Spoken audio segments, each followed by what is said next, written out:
আজ সকাল সকাল বেরিয়ে পড়লাম কার্শিয়ং শহর দেখতে ভোরবেলা মর্নিং ওয়াকে।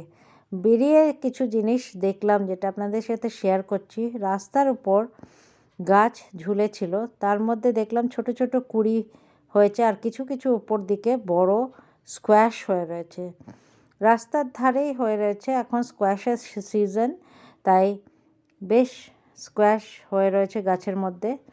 দেখতে খুব ভালো লাগছিল, কেন কি আমাদের এখানে তো আমি স্কোয়াশের গাছ দেখিনি কোনো দিন।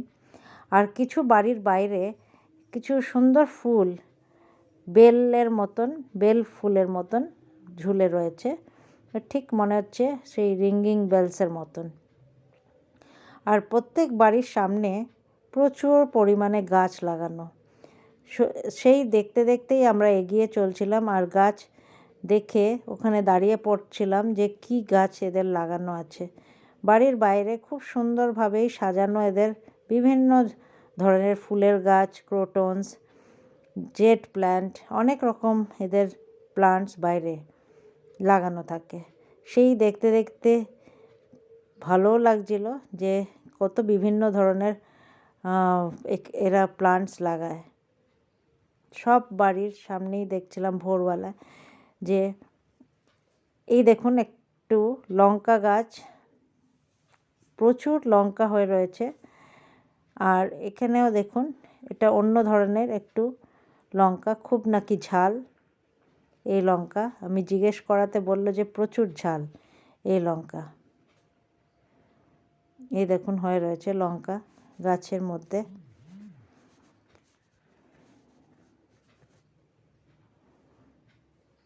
আর এটা হচ্ছে মন্টভিটো রোড। আর এই শহরটা, এই জায়গাটা মন্টভিটো হচ্ছে পুরোপুরি অর্গানিক, সেটাও বোর্ডে লেখা আছে। এখানে যা কিছু হয় সেটা অর্গানিক ফার্মিংয়ের মতনই হয়। সিন্স 1871 লেখাই আছে এটা বায়ো অর্গানিক জায়গাটা। তাই দেখতে পাচ্ছিলাম যে কোথাও কোনো নোংরা নেই। এরা প্লাস্টিক খুব কম ইউজ করে আর জ্বালিয়েও দেয়, খুব এনভায়রনমেন্ট ফ্রেন্ডলি হয়। আর এই স্কোয়াশের গাছ দেখুন বিভিন্ন জায়গা ঝুলে রয়েছে আর স্কোয়াশে ঝুলে রয়েছে। রাস্তার ধারে এই স্কোয়াশের গাছ দেখতে দেখতে আমরা এগিয়ে গেলাম আরও একটু সামনের দিকে। এখানে দেখুন কিছু ক্যাকটাসের মতন গাছ, তার মধ্যেও ফুল হয়ে রয়েছে, যেটা অনেকটা পাথর চূর্ণ গাছই মনে হচ্ছে, তার মধ্যেও ফুল হয়ে রয়েছে। সেটাও দেখে আর একটা আশ্চর্য মতন দেখলাম, একটু গাছটা নিচে বেশ নারকেলের মতন বা বেলের মতন মনে হবে হয়ে রয়েছে, আর উপর থেকে গাছ উঠে গেছে, যার থেকে বিভিন্ন ঝিরঝিরি পাতার একটা গাছ হয়ে রয়েছে। তো দেখতে খুবই সুন্দর লাগছে, একটু ইউনিক জিনিসটা। তো এইভাবে আমরা সব বাড়ির সামনে দেখতে দেখতে যাচ্ছিলাম, আর সব বাড়িতে এক এক রকম ধরনের এক এক রকম গাছ লাগানো, কারোর বাড়ির সাথে কারোর বাড়ির ম্যাচিং নেই। এবার আমরা এসে গেছি কার্শিয়াং স্টেশনে। এটা একটি ছোট্ট স্টেশন যেখানে এই দার্জিলিংয়ের যে ট্রেন এখান থেকে ছাড়ে কার্শিয়াং স্টেশন থেকে, সেই টয় ট্রেনের স্টেশনে এসে গেছি। স্টেশনটা আমরা ঘুরে দেখলাম আর সেটা আপনাদের সাথে শেয়ার করলাম। এখানে একটা ক্যাফে হাউস আছে যেখানে ভিড় হয় বেশ ক্যাফে হাউসে।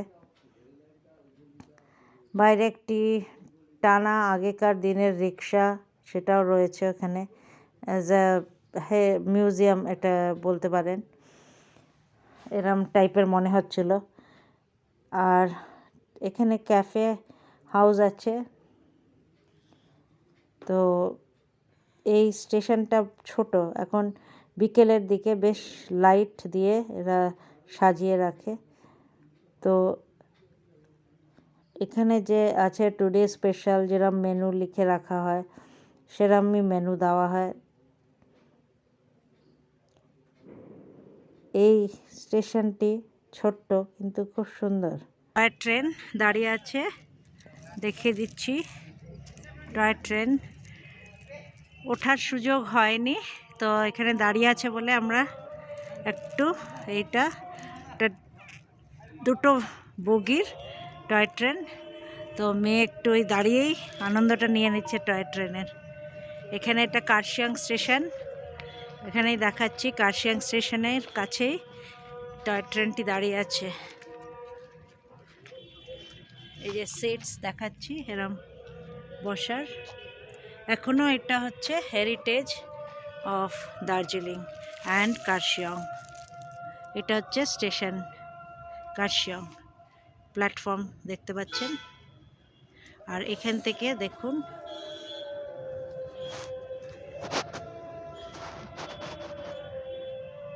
কার্শিয়ং শহরটা দেখা যাচ্ছে। এটা হচ্ছে স্টেশন, আর এই টয় ট্রেন দাঁড়িয়ে আছে। কিছু মুহূর্ত এখানে আমরা কাটিয়ে আপনাদের এই টয় ট্রেনের সাথে কিছু পিকচার আমরা ফটো শ্যুট করে নিলাম। ওঠার তো সুযোগ হয়নি, কারণ আমাদের কাছে টাইম খুব লিমিটেড ছিল, কিন্তু এটা একটু দেখে নিলাম, ভেতরের সিটটাও দেখে নিলাম, কেননা এটা এখনও আমাদের রয়েছে, যেটা ঐতিহ্য হিসেবে দেখা যায়, নর্থ ইস্টের ঐতিহ্য হিসেবে। তো একবার যদি সুযোগ হয় কোনো সময় নিশ্চয়ই একবার চড়বো এখানে, যদি কোনো সময় সুযোগ আসে। তো বাইরের থেকেই উপভোগ করে নিলাম এই ট্রেনটি। আমরা অনেকক্ষণ এখানে কাটালাম, কেন কি এখান থেকে সন্ধে নেমে আসছিল। এখান থেকেই আমরা ব্যাক করব বাড়ি। তো কিছুক্ষণ স্টেশনে ঘুরে নিলাম, আর তারপরে চলে গেলাম যে মার্কেটে। সেখানে একটি রাধাকৃষ্ণর মন্দিরে আমরা একটু সময় দেখে নিলাম। ছোট্ট একটি ঠাকুরের মূর্তি রাখা, আর আরেকটি মনাস্ট্রি আমাদের ঠিক হোমস্টের কাছেই। সেই মনাস্ট্রিতেও গিয়ে দেখলাম এখানে এরা মোমবাতি জ্বালায় লর্ড বুদ্ধার সামনে। সেই মোমবাতি সাজিয়ে রেখেছে স্ট্যান্ডের মধ্যে মোমবাতি।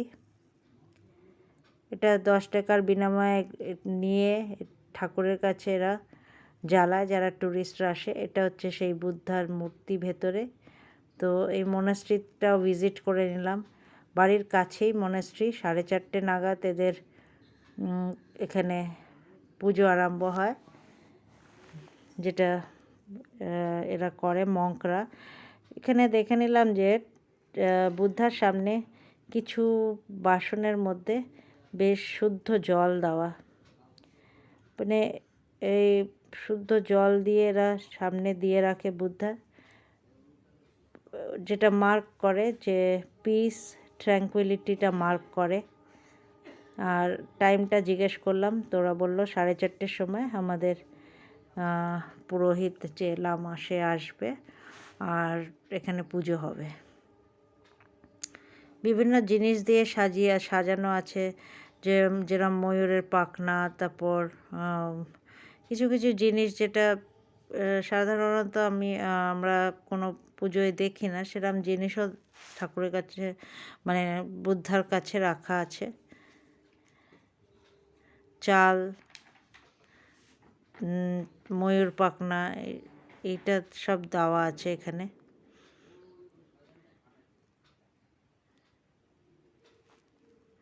এখানেও একটি পাত্রে ওরা জল রেখে দিয়েছে, শঙ্খ আছে। তো এই মনাস্ট্রিটা আমাদের খুবই কাছে ছিল বলে আমরা একবার ঘুরতে ঘুরতে মনাস্ট্রিটা ঢুকে দেখে নিলাম একবার।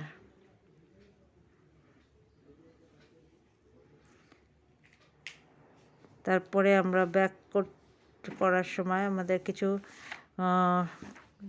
দেখতে দেখতে আসলাম হোমস্টের বাইরের ভিউটাও আমরা আপনাদের দেখিয়ে দিচ্ছি, যে হোমস্টের বাইরেও কিছু গাছ খুব সুন্দর লাগানো আমাদের। তো আজকের মতন ব্লগ এখানেই শেষ করছি। Thank you friends, and bye by.